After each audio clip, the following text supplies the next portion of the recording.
আপোনালোকে জানেনে credit score বা চিভিল স্ক'ৰ কিমান ইম্পৰ্টেণ্ট হয় যেতিয়া আমি এটা লোন বা এখন ক্ৰেডিট কাৰ্ড এপ্লাই কৰোঁ?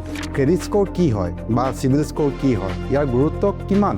আপোনাৰ কেতিয়াবা লোন বা ক্ৰেডিট কাৰ্ড ৰিজেক্ট হৈছে নেকি, বা আপুনি কেতিয়াবা বেছি ইণ্টাৰেষ্ট দিবলগীয়া হৈছে নেকি? নমস্কাৰ, আশা কৰোঁ আপোনালোক সকলো ভালে আছে। আকৌ এবাৰ আমাৰ এই অনুষ্ঠানলৈ আপোনালোকক আদৰণি জনাইছোঁ। আজি যিটো টপিকত আমি ডিছকাছ কৰিব লৈছোঁ সেইটো হ'ল ক্ৰেডিট স্ক'ৰ বা চিভিল স্ক'ৰ। এইটো আমি আজি বুজিবলৈ চেষ্টা কৰোঁ যে ই আমাক কেনেকৈ ধৰণে ইম্পেক্ট কৰে। ক্ৰেডিট স্ক'ৰ, যিটো আমি সাধাৰণতে ইণ্ডিয়াত চিভিল স্ক'ৰ বুলি কওঁ, তাৰ ফুল ফৰ্মটো হ'ল credit information bureau' India limited. আগতে 2000 চনৰ প্ৰায় আগতে আমাৰ ইণ্ডিয়াত কোনো ধৰণৰ ক্ৰেডিট স্ক'ৰ বা চিভিল স্ক'ৰ বুলি বস্তু নাছিল।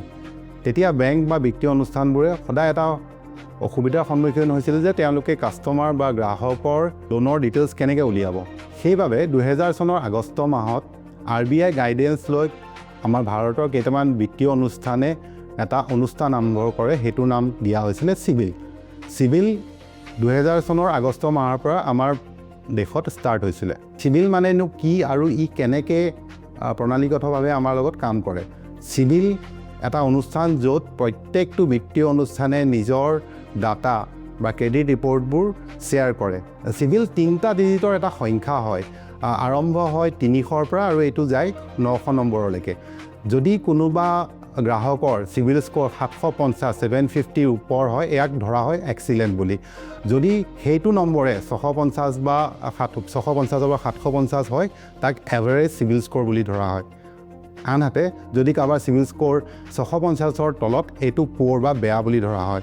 তাৰমানে বেংকে ভাবে তেওঁলোকক ঋণ দিয়াটো এটা ৰিস্ক বুলি ধৰা হয়। চিভিল স্ক'ৰে কেনেকৈ কাম কৰে? যেতিয়া আপুনি লোন এটা লয় বা এখন ক্ৰেডিট কাৰ্ড এপ্লাই কৰে, তেতিয়াহ'লে আপুনি কিমান লোন লৈছে, আপুনি ইয়াৰ EMI বা যিটো আপোনাৰ নিয়ম বান্ধি দিয়া আছে, যিটো ডেটত আপুনি পে'মেণ্ট কৰিবলগীয়া হয়, আপুনি সময়মতে কৰিছেনে? আপুনি যদি ক্ৰেডিট কাৰ্ড এপ্লাই কৰিছে, আপুনি ইয়াত অকল নিম্নতম যিটো এমাউণ্ট সেইটোৱে পৰিশোধ কৰিছে নেকি, আৰু আপুনি কিমান লোন এপ্লাই কৰিছে বা আপুনি কিমান এনকুৱাৰী কৰিছে, এই গোটেইবোৰ প্ৰণালীক ধৰি পেলাই এটা চিভিল স্ক'ৰ এজন গ্ৰাহকৰ নিৰ্ধাৰিত কৰা হয়। এতিয়া আমি জানিব লাগিব চিভিল স্ক'ৰ কিয় ইমান ইম্পৰ্টেণ্ট হয়। চিভিল স্ক'ৰে আপোনাৰ এটা লোন লোৱাৰ যোগ্যতা নিৰ্ধাৰণ কৰে, বা আপুনি যদি লোন লৈছে আপুনি কিমান ইণ্টাৰেষ্ট ৰেট দিব সেইটো নিৰ্ণয় কৰে। চিভিল স্ক'ৰ ভালে থকাটো আপোনাৰ লোন লোৱাৰ যোগ্যতা, লগতে আপুনি কিমান ইণ্টাৰেষ্ট ৰেট দিব সেইটো নিৰ্ধাৰিত কৰে। চিভিলৰ ক্ষেত্ৰত কিছুমান কমন মিষ্টেক বা ভুল ধৰা পৰা যায়। মানুহে যেতিয়া লোন লয় বা এখন ক্ৰেডিট কাৰ্ড লয়, তেতিয়াহ'লে কিছুমান বস্তু মানুহে সহজতে ভুল কৰে, যেনেকৈ সময়মতে EMI নিদিয়া বা লোনৰ এমাউণ্টটো পৰিশোধ নকৰা, একেলগে বহুত লোন এপ্লাই কৰা, বা লোন নালাগিলেও বিভিন্ন ধৰণৰ এপ্লিকেশ্যন এপ্লাই কৰা, ক্ৰেডিট কাৰ্ডৰ যিটো মাহেকীয়া ঘূৰাব লাগে সেইটো এটা নিম্নতম এমাউণ্ট ঘূৰাই দিয়া বা মিনিমাম ডিউহে ঘূৰোৱা, এই গোটেইকেইটা পইণ্টে আপোনাৰ ক্ৰেডিট স্ক'ৰত যথেষ্ট ইম্পেক্ট কৰিব পাৰে। চিভিল স্ক'ৰ কেনেকৈ আমি ভালে ৰাখিব পাৰোঁ তাৰ কেইটামান টিপছ আছে।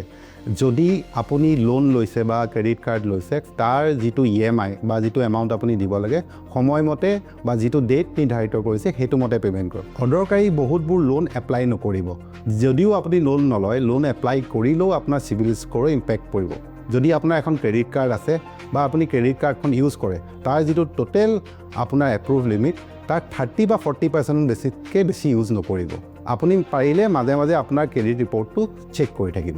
এইখিনিতে আৰু এটা গুৰুত্বপূৰ্ণ কথা আপোনালোকক জনাব খুজিছোঁ, যদি আপুনি আপোনাৰ চিভিল ৰিপৰ্ট বা স্ক'ৰ ৰিপৰ্টটো আপুনি জানিব খুজিছে, তেতিয়াহ'লে চিভিলৰ যিটো ৱেবছাইট আছে তাত এটা মিনিমাম চাৰ্জ লয়, সেইটোৰ জৰিয়তে আপুনি চিভিল স্ক'ৰটো জানিব পাৰে। সাধাৰণতে মানুহে এইটো কৰা দেখা যায়, যিমানবোৰ আমাৰ আজিকালি সহজতে পোৱা এপ আছে বা কোনো বিত্তীয় প্ৰতিষ্ঠানৰ ওচৰত গৈ আপুনি আপোনাৰ চিভিলটো চেক নকৰাব। ই আপোনাৰ চিভিল স্ক'ৰ কমোৱাহে সহায় কৰে, বঢ়োৱাত সহায় নকৰে। মনত ৰাখিব, যেতিয়া আপুনি এটা লোন বা ক্ৰেডিট কাৰ্ড এপ্লাই কৰে, আপোনাৰ অকল ইনকামেই মেটাৰ নকৰে, আপোনাৰ চিভিল স্ক'ৰ কিমান হয় সেইটো এটা বহুত গুৰুত্বপূৰ্ণ সিদ্ধান্ত যেতিয়া বেংকে আপোনাক এটা লোন বা এখন ক্ৰেডিট কাৰ্ড এপ্ৰুভ কৰে। ফাইনেন্সিয়েল ছেক্টৰ বা বিত্তীয় অনুষ্ঠানত আপুনি কিমান বিশ্বাসযোগ্য, এইটো এটা নম্বৰেহে কেলকুলেট বা গণনা কৰা হয়। আপোনাৰ বিশ্বাসযোগ্যতা ইয়াৰ প্ৰতিফলন ঘটে এটা নম্বৰত, সেইটো হ'ল চিভিল স্ক'ৰ। আশা কৰোঁ আজি এই কথাখিনিয়ে আপোনালোকক চিভিল বা ক্ৰেডিট স্ক'ৰ কি হয় এইখিনি বস্তু বিষয়ে জনাত আপোনালোকক সহায় কৰিলে। আপোনালোকৰ কিবা প্ৰশ্ন আছে বা ফিডবেক আছে, আমাক কমেণ্টৰ যোগেদি জনাব। আমি ইয়াৰ উত্তৰ দিবলৈ চেষ্টা কৰিম যদি আপোনালোকে আমাৰ এই বিষয়বোৰ ভাল পাইছে বা গ্ৰহণযোগ্য বুলি ভাবিছে তেনেহ'লে আপোনালোকে লাইক কৰিব শ্বেয়াৰ কৰিব আৰু কমেণ্ট কৰি আমাক জনাব ধন্যবাদ